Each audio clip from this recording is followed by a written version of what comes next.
بعد ما طلب من الجمهور انه يهدي، وليد اخو نور ستارز رجع يثير الجدل من جديد بخصوص علاقته بروان فهمي.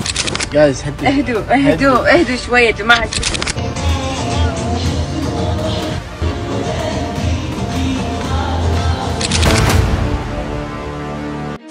قبل فترة طلع بستوري وقالها بصريح العبارة: روان مثل اختي بنين، هدوا شوي. بس الحكي شي واللي صار بتخرج روان شي ثاني تماما. الجمهور كان صاحي لكل تفصيلة بهالحفل. وليد حضر حفلة تخرج روان وريان، نشر صورة لقبعة التخرج اللي مكتوب عليها اسم روان، رقص لجانبها، صورها، والنظرات بالنسبة للناس كانت مو طبيعية ابدا. كل هاي اشارات رجعت الاشاعات لواجهة الترند من جديد، والبعض صار متأكد أكثر من قبل أنه في شي عم ينطبخ بيناتهم. مع هيك في رأي تاني، البعض شايف أنهم بس مجرد أصدقاء مقربين وكل هالتصرفات عفوية وما فيها أي شي غلط. برأيكم هل رجع وليد محاولة تمويه العلاقة ولا فعلا صداقة بريئة؟ وإذا عن جد في شي، ليش كل هالخفاء والتلميحات بدل التصريح الواضح؟